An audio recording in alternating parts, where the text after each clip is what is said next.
Oke, mungkin pertama-tama selamat siang Kak Truli dan teman-teman semua. Jadi pada hari ini kelompok kami, kelompok Kuyang Kayang, akan berusaha mempresentasikan hasil dari temuan dan juga pencarian yang kami lakukan kemarin mengenai kesenian debus di Banten. Oke, mungkin langsung aja. Anggota kelompok kami ada saya, Ashila Aurel, ada Joanna, dan Maria Ajeng. Boleh next? Oke, udah ke ganti belum ya? Oke, selanjutnya yang pertama kita akan membahas mengenai apa sih itu debus, apa sih itu debus dalam definisinya dan juga dalam artian em, istilah dari debus itu sendiri. Jadi memang debus itu merupakan seni pertunjukan yang diperhatikan di beberapa daerah nih.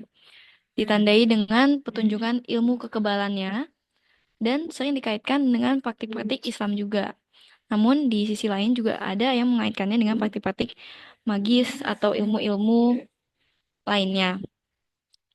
Nah, em, debus itu merupakan produk budaya Nusantara yang berakar pada ilmu kekebalan tubuh yang telah ada sebelum bahkan Islam masuk ke Indonesia. Jadi, kalau sekarang ini memang saat kita kemarin mewawancarai, ada mewawancarai salah satu ahli seni di Banten, um, nama beliau adalah Pak Rohendi. Beliau mengatakan bahwa um, sebelum debus itu identik uh, dengan ciri khas Islaminya, debus itu juga sudah ada itu beredar di Banten. Nah, istilah-istilah lain di daerah-daerah lain itu debus juga dikenal sebagai debus atau dabus atau gedebus di Jawa, daboy di Sumatera Barat, di Padang atau rapai di Aceh dan daboso di Sulawesi Selatan. Oke, jadi memang istilah debus ini memiliki banyak interpretasinya gitu. Menurut asal-usul sejarahnya gitu. Ada dari sejarah lokalnya, ada juga sejarah Islam dan ada menurut bahasa Arabnya juga. Nanti akan lebih lanjut dijelaskan oleh rekan saya. Namun sedikit tentang istilahnya terlebih dahulu. Debus itu menurut tradisi lokalnya, debus itu didasarkan eh, dari perihal tembus dan tidak tembusnya suatu aksi ini dengan mengacu pada kemampuan para pemeran debus untuk kebal dari tindakan-tindakan yang tampaknya tuh berbahaya gitu, perlakuan-perlakuan berbahaya. Nah, interpretasi lain juga ada yang menunjukkan bahwa istilah debus itu adalah singkatan dari konsep-konsep dalam Islam seperti zikir, batin, dan sholawat. Jadi setelah digabung itu jadi kata debus gitu. Dan ada juga yang berpendapat bahwa istilah debus ini berasal dari kata Arab yaitu dabus yang memiliki arti jarum atau paku payung yang merujuk pada instrumen yang digunakan dalam mayoritas pertunjukan dabus. Untuk istilah ini kami temukan dari sumber beberapa literatur, em, ya literatur. Boleh selanjutnya? Suara saya jelas? Jelas? Ada suaranya? Oke. Untuk sejarah debus sendiri, sudah dijelaskan oleh Farel bahwa memang pada awalnya debus itu merupakan ilmu kekebalan tubuh asal Banten yang sudah ada sejak masa pra-Islam, yang bahkan sebelum Kesultanan Banten sudah ada itu, debus sudah ada dengan dikelilingi dengan ilmu kanuragan. Ilmu kanuragan sendiri itu kami juga mendapatkan pencerahan dari Bapak Hendy bahwa ilmu kanuragan ini adalah ilmu yang ilmu pra-Islam. Jadi kalau misalnya dari kemarin bahasan kami memang um, masa adanya Islam dan masa sebelum Islam. Dan di sini ilmu kanuragan ini mengenai ilmu kekebalan, kesaktian, dan kekuatan yang lebih dari manusia biasa. Nah, sebenarnya arti kata debus sendiri atau misalnya debus pra-Islam itu kami belum menemukan yang pastinya bahwa memang benar tadi bahwa Aurel sudah menjelaskan bahwa debus itu mungkin saja debus itu memiliki banyak arti, bisa dari berbagai bahasa dan memiliki singkatan juga. Tapi dijelaskan juga bahwa debus ini berhubungan dengan al-madad. Al-madad itu sendiri adalah tongkat panjang yang ditusukkan ke badan. Jadi um, ada kepercayaan juga bahwa dahulunya sebelum debus itu dipengaruhi oleh Islam dan kebudayaan Arab, di situ disebut dengan al-madad. Cuman memang belum ada um, penjelasan pastinya. Jadi untuk awal dari kata debus sendiri masih um, belum pasti. Nah, kemudian debus ini um, terus ada um, pada saat Islam masuk ke Banten dan ke Nusantara pada saat itu. Di situ debus sebagai sarana kesenian dan juga ilmu digunakan sebagai sarana syiar untuk memperkenalkan dan menyebarkan agama dan budaya Islam ke masyarakat setempat. Hal ini dilakukan karena debus ini pertama adalah budaya lokal yang memang sudah menyebar dan diketahui dengan baik oleh masyarakat Banten setempat. Maka dari itu, ulama ataupun wali yang datang untuk menyebarkan agama Islam menggunakan debus dalam bentuk kesenian untuk menyebarkan agama Islam dengan lebih mudah. Di sini dengan kegunaannya dengan sarana penyebaran Islam, debus itu memiliki ikatan erat dengan agama Islam melalui ritual tarekat. Dan di sini uh, debus dalam prosesnya dipengaruhi oleh agama Islam juga akhirnya uh, mengandung unsur-unsur Islam seperti doa-doa dan sebagainya yang ada di dalam tarekat tersebut. Kemudian pada zaman kerajaan Islam di Banten, zaman sudah berkembang pada saat sudah lebih maju saat itu, di sini penjajah Belanda datang, kemudian pada saat itu Kesultanan Banten dipimpin oleh Sultan Agung Tirtayasa menggunakan debus sebagai sebagai sarana untuk membangkitkan semangat masyarakat Banten dalam melawan penjajah. Jadi debus yang awalnya digunakan untuk ilmu kekuatan dan sarana Islam juga digunakan untuk melawan penjajah karena debus sendiri adalah budaya lokal.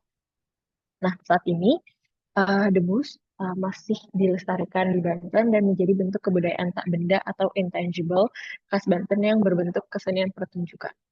Di sini pertunjukan debus bertujuan untuk melestarikan kebudayaan dan menarik penonton atau wisatawan. Maka jika melihat dari sejarahnya dan timeline-nya, debus ini merupakan produk sejarah yang berubah menjadi produk kesenian. Uh, Mungkin agak balik sedikit yang ke awal tadi saya ceritakan tentang sejarah munculnya debus.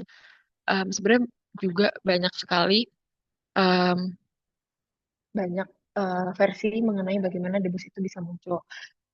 Bahkan ada salah satu tambahan sumber mengenai bahwa debus ini dulu itu dikenal sebagai Tarekat Rifaiyah Nuruddin Araniri, maaf jika saya salah menyebutnya, yang mengenalkannya, yang dikenalkan dari pengawal Cut Nyak yang diasingkan oleh pemerintah kolonial Belanda ke Jawa Barat, Banten saat itu. Nah, maka dari itu debus diajarkan ke masyarakat Banten oleh pengawal Cut Nyak dengan ajaran bahwa untuk mencapai kekebalan maka perlu adanya kebahagiaan dalam menemui Allah SWT dan mencapai pencerahan sehingga menjadi kebal terhadap objek tajam. Oke, sebelum kita lanjut, aku sebenarnya mau nambahin sedikit konteks lagi untuk penggambaran tentang debus. Em, yang seperti sudah Ajeng jelaskan tadi, memang pada awal itu debus sangatlah identik dan berangkat dari al-madad yang merupakan tongkat panjang yang ditusukkan tadi. Namun seiring berjalannya waktu dan em, berkembangnya juga sejarah, Em, ritual dan pertunjukan debus itu ditandai dengan penggunaan benda-benda tajam secara dramatis lainnya seperti pisau, parang, tusuk sate dengan para pemain yang menusuk ataupun menebas benda-benda tersebut ke tubuh mereka tanpa mengalami cedera sehingga menciptakan sebuah tontonan yang menekankan ada suatu ilmu kekebalan dan juga kekebalan dari para pemain yang sedang ada di depan.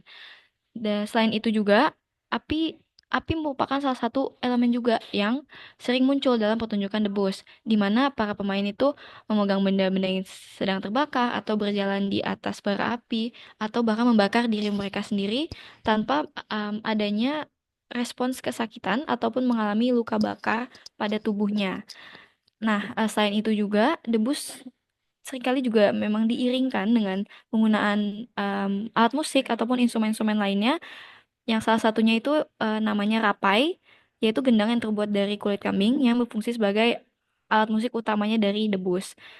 Nah, dari ketukan-ketukan ritmisnya itu tuh mengatur tempo dan meningkatkan intensitas dramatis dari pertunjukan. Nah, boleh lanjut ke slide selanjutnya.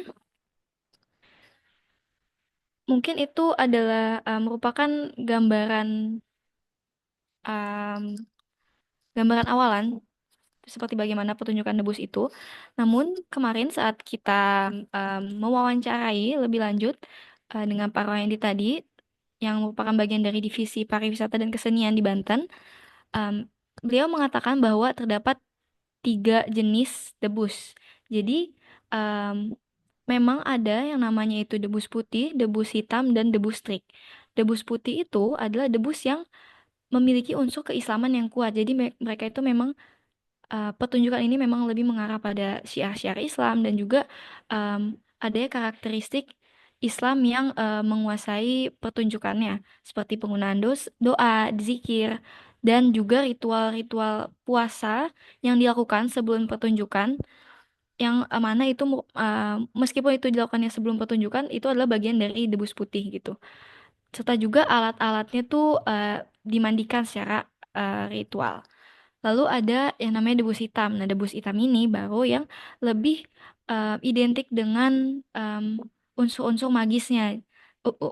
Debus hitam ini berakar pada tradisi pra-Islam, di mana em, ritual-ritual yang dilakukan adalah dengan penggunaan sesajen, dan debus hitam ini dianggap em, karena tadi dia menggunakan unsur magis, debus hitam tuh jarang ditampilkan dalam pertunjukan-pertunjukan yang lebih umum gitu.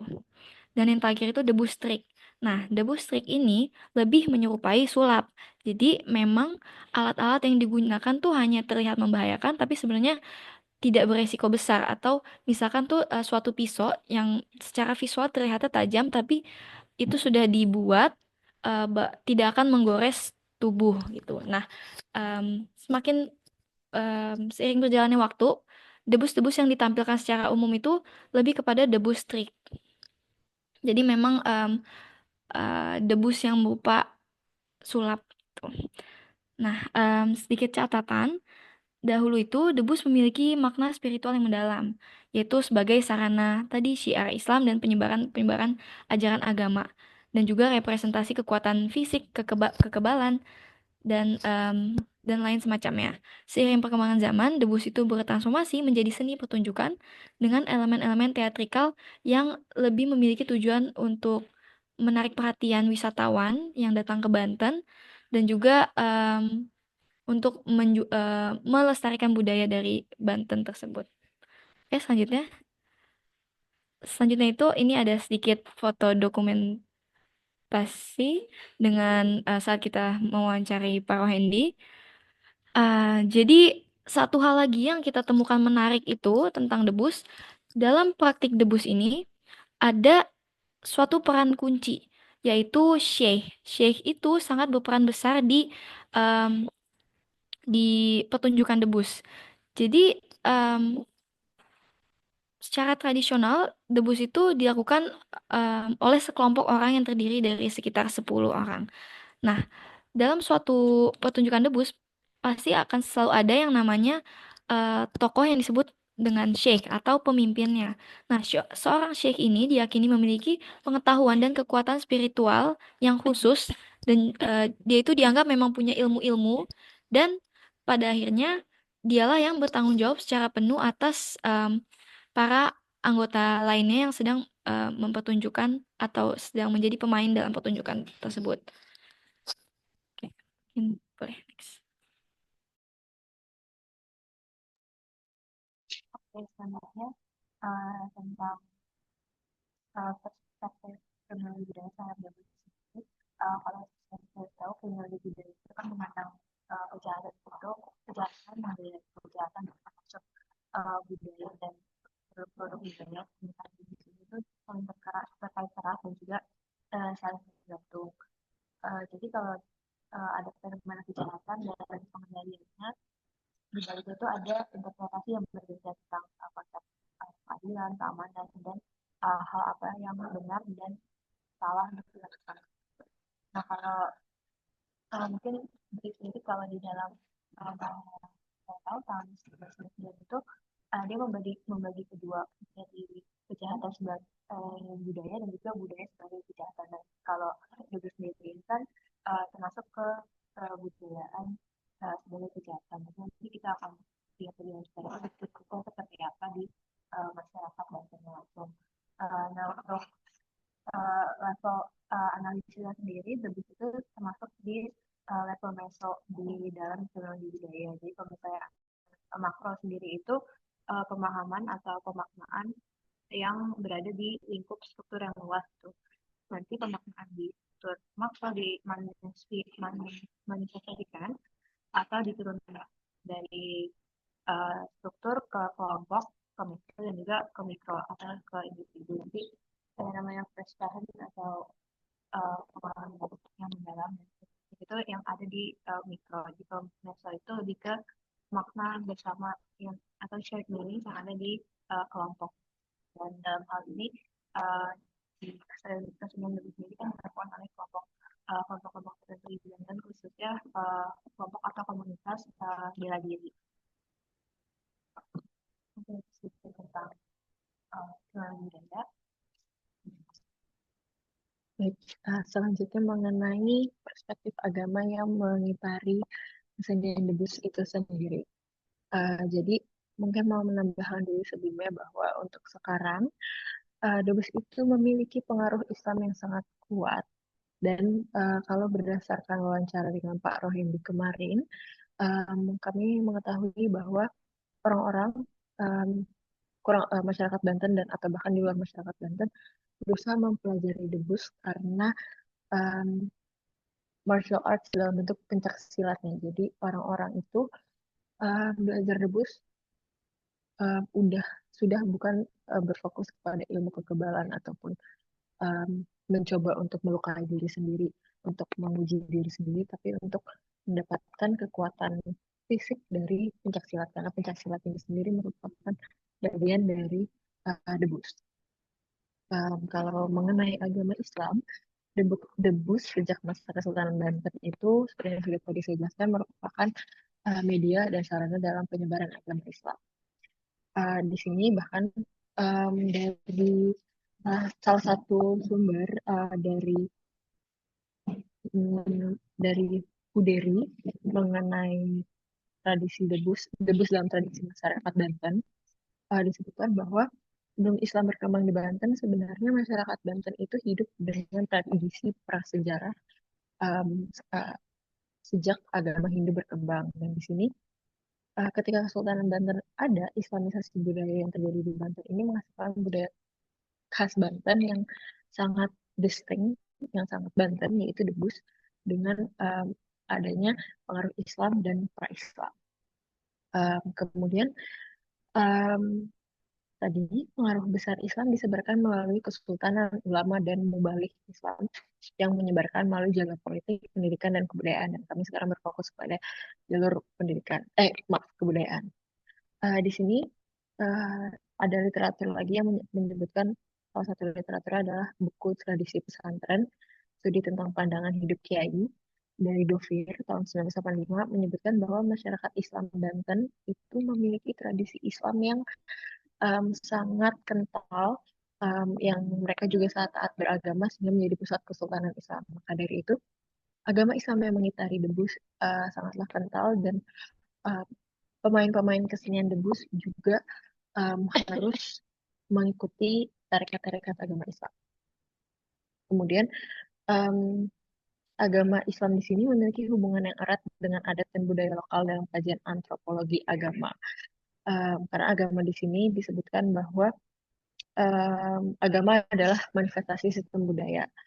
Di sini tadi sudah dijelaskan juga dari Aurel bahwa debus itu berasal dari kata dabus, dan kalau misalnya saya bisa tambahkan beberapa buku yang sempat menyebutkan debus dan dabus ini dari pengantar ilmu tarekat dan buku dari Abu Bakar Aceh.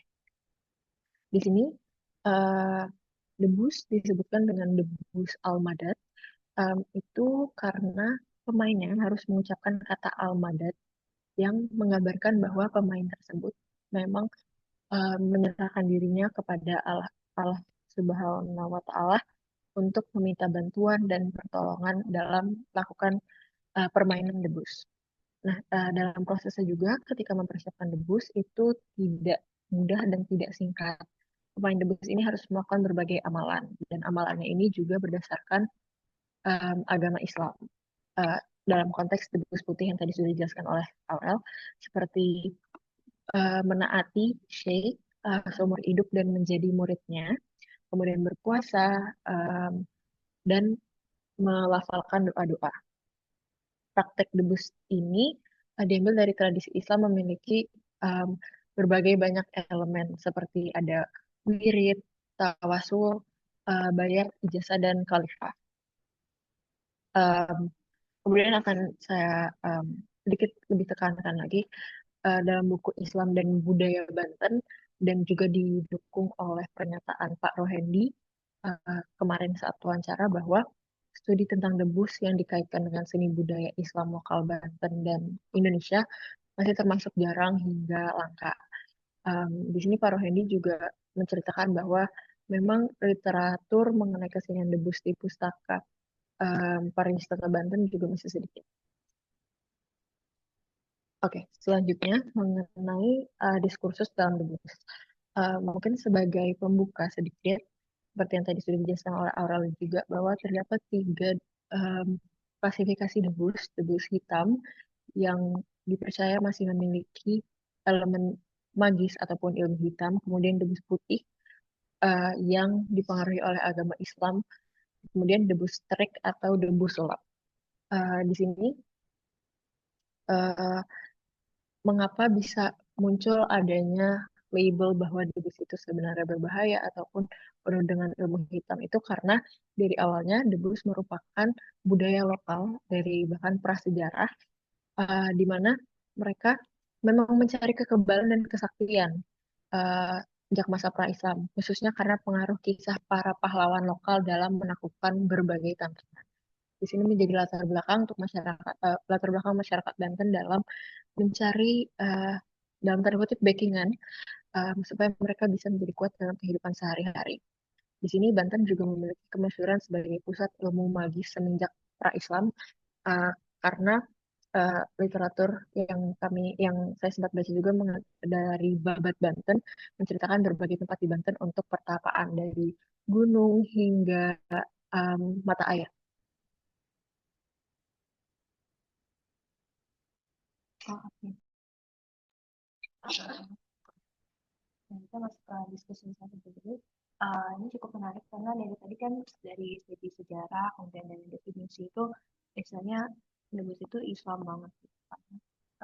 Ternyata juga berkaitan erat dengan penyebaran agama Islam. Tapi ternyata uh, ada diskursus tentang kesenian debus yang mengarah pada dialog antara Majelis Ulama Indonesia atau MUI dengan masyarakat lokal atau masyarakat Banten.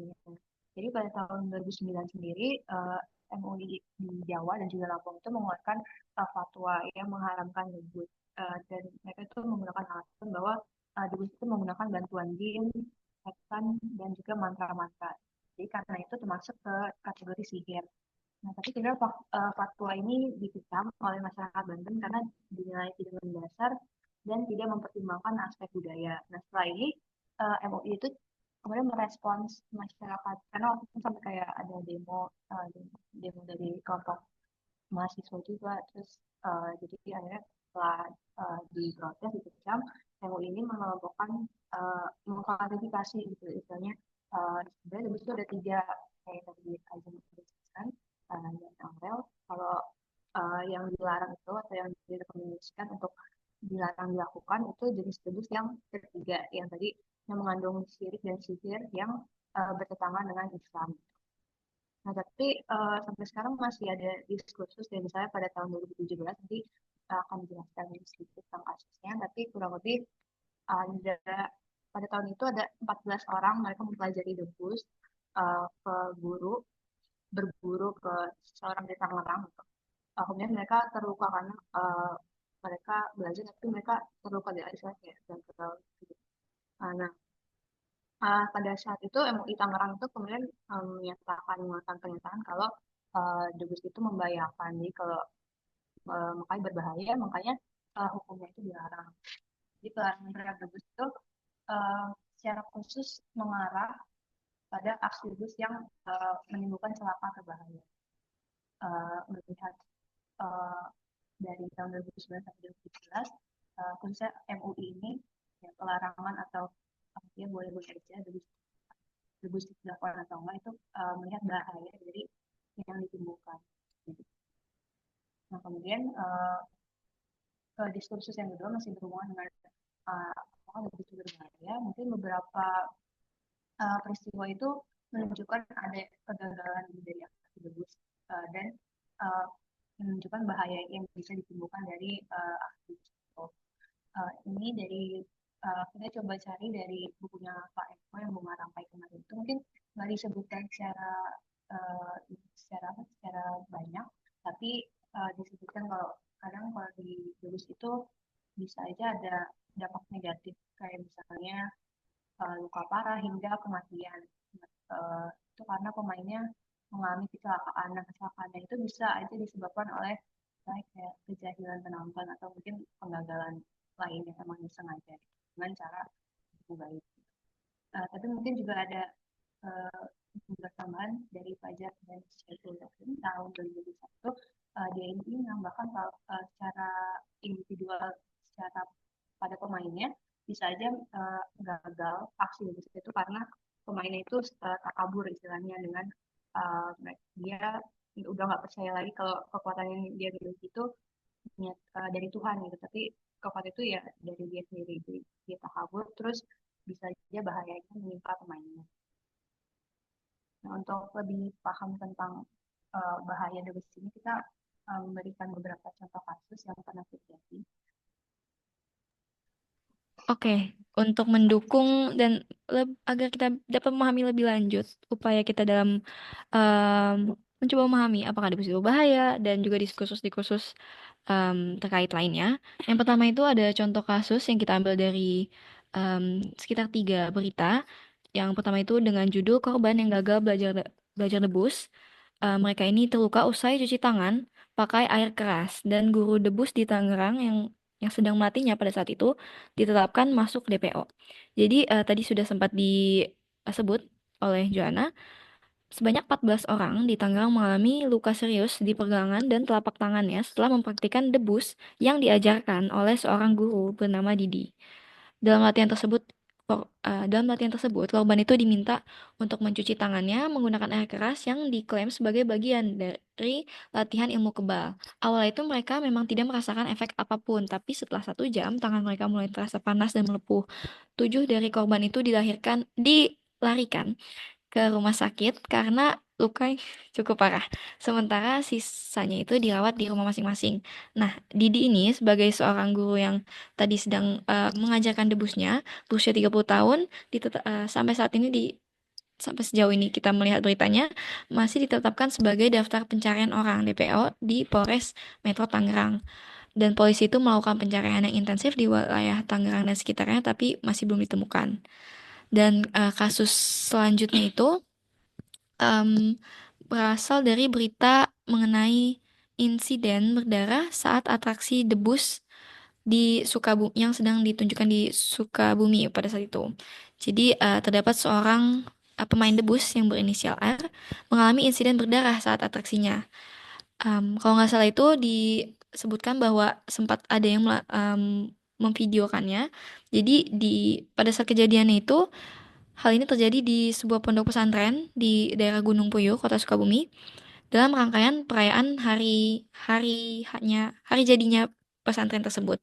Dalam aksinya itu, ternyata menggunakan golok milik pelatih yang bukan senjata pribadinya R. Nah, meski hal tersebut merupakan tindakan yang dilarang, aksinya itu tetap dilakukannya tanpa adanya perencanaan serta izin dari pelatih maupun ya yang merupakan pemilik dari golok tersebut. Nah, insiden terjadi saat golok tersebut melukai tangannya dan kakinya yang diduga terjadi akibat ketidaksesuaian alat dan ketidaksiapan aksi antara dua atraksi yang terjadi di pertunjukan tersebut. Meski mengalami luka sobek yang cukup parah di kaki dan goresan kecil di tangan, pada saat itu R sempat mendapatkan pertolongan pertama dengan ramuan tradisional oleh kiai yang ada di tempat, sehingga memberhentikan pendarahan dan pada saat itu diperkirakan kondisinya akan membaik dalam waktu yang cepat. Sudah.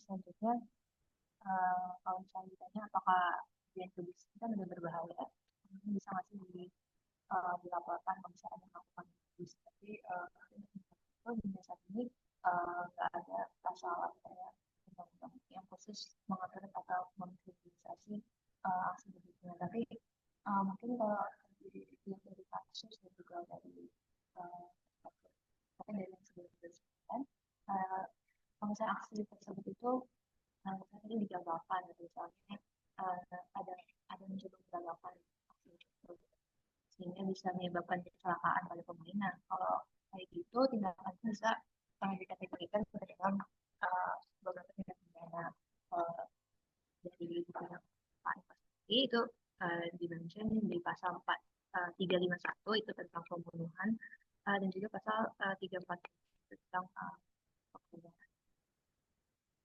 pembunuhan kebalikannya di pasal 351 dan juga pembunuhan di 340 itu yang terencana dan juga 338 pembunuhan yang biasa.